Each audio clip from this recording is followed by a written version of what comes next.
last tutorial what we looked at was an array list, and before that we looked at a multi-dimensional array. What we're going to do with this tutorial is look at a stack. Now, and the stack is array, but it's different from a normal standard array, where you initialize it and assign all different values, and you can access these values by an index. So I can go to element 3 and see what's in there, element 4, see what's in there, etc., and access them individual and change them individual. A stack, if you've ever stacked anything up, in English language, like stack, you stack things, so it's like one on top of another, right? And so if you pull the bottom one up, or if you want the bottom one, you would have to have an enormous amount of strength to lift them all up and hold them and sneak the bottom one out. Or if you just pulled the bottom one out, all the rest would tumble, right? So you can't get the bottom one. So it's first in, last out. It's a way to talk about a stack. And so it's like a dish in a kitchen, a dishwasher. I don't know if you've seen like this kind of like hot plate machines where they put one plate in and another one on top of it. They all sit in a spring, and the more you put in, they always go down to just the plates just go to the top of the machine. And so when someone wants a plate, they just pull the first plate off, and the one underneath it moves up a little bit with the spring. You keep doing that until you get to the last one, and the last one you take off. So that's a stack. So the first one put in at the very bottom, you don't have access to it. It's the last one you put in that you can get off. So it's the first one, it's the last one to go on you can take off. This is the way the stack works. And so it's like, say we've got 10 dishes and we stack them all one on top of another. When you go to get a dish, the one that you will get is the one sitting on the top of the stack, unless you take the first one and then take the second one, right? But it's, by theory, it's just the top one. So that was the last one to go into the stack, and that's the last one to come off. And because of that, it's like you don't have a for loop or enhanced for loop to access the data in a stack. All you do is you take the top one off, or you put one on top of the ones that's already stacked. And so there's two keywords, push and pop. So push is to put something into the stack, and pop is to take one off the stack. And that's what I'm going to show you here. This is how you declare a stack. I hope that made sense. I just wasn't just talking too much. So stack, the same as list, and greater or less than sign. In between that, what type the stack is going to be. It could be string, it could be an object, it could be whatever you want it to be. The same as up here. So we've done integer just the same, integer. And then the name that you're going to give this stack so that you can access it, just the same as an array. We're going to access this array by the name of multi-array. And so we'll say a multi-array square bracket x square bracket y. And so you don't need to do that with a stack. You're just going to pop the top one off all the time, or push one onto the top of the stack constantly. And so then we've got the new keyword because it's an object.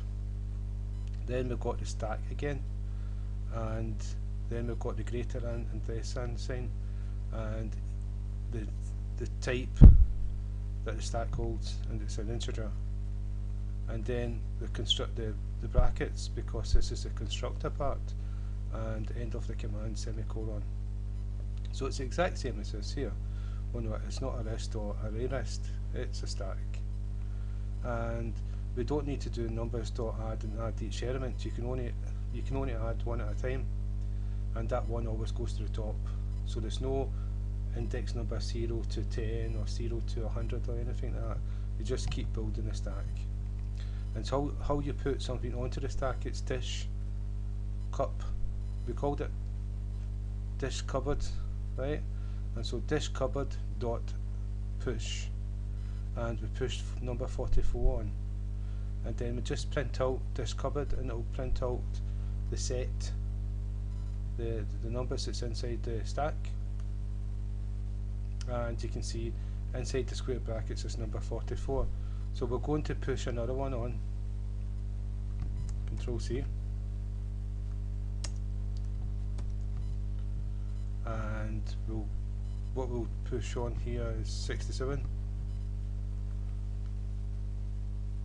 And you can see we've printed out the whole set, and it's 44 and 67. And that's just because we've just used the whole stack name, and the square brackets is showing you the group of values in it. So to print out, to get the top one out, what you would do is pop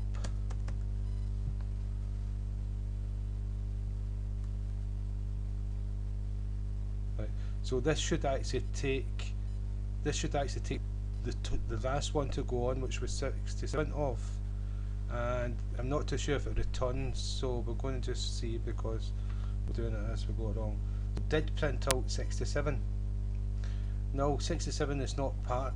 It's showing you the number that's popped off the stack. So with two numbers, now we've only got one. If we go back to type dish without the pop,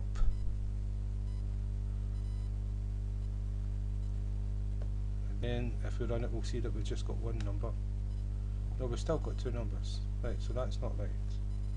So push and pop.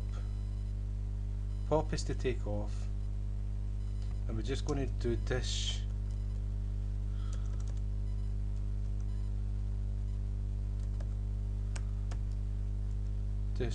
cupboard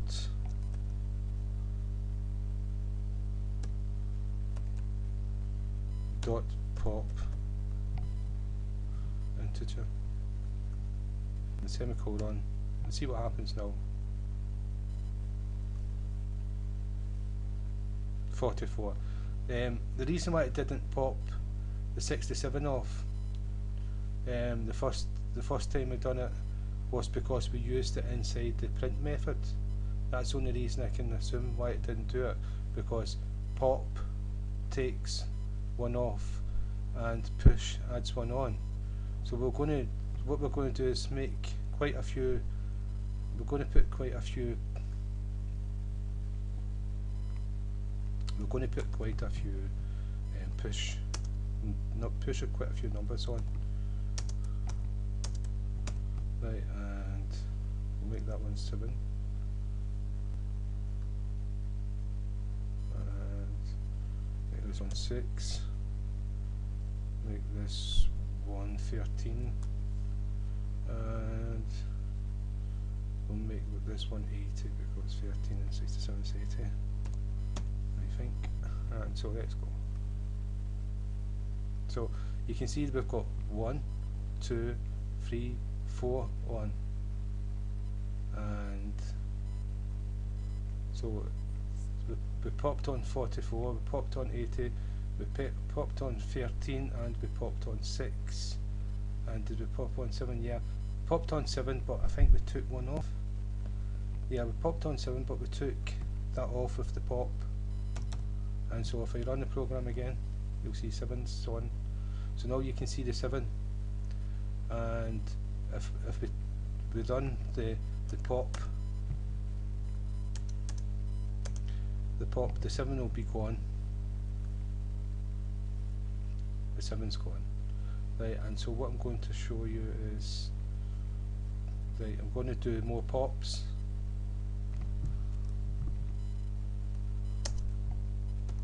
Right, so we've done 3 pops, so 7's going to be gone, 6 is going to be gone, and 30 is going to be gone. So you're just left with 2, because 44 and 80 you're left with, because 7's gone, 6 gone, 13's gone, you're just left with. So what we've done, we've added a stack, and this could be hundreds of items onto the stack, and then we popped 3 off, and it's the last one on, it's the first one off. The first one on is the last one off. So that came off, and that came off with these 3, and you were left with these 2 here.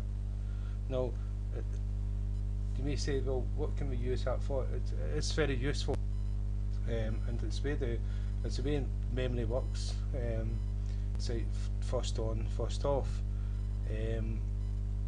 One thing you could use it for, I don't know if you know a card game children play called Snap.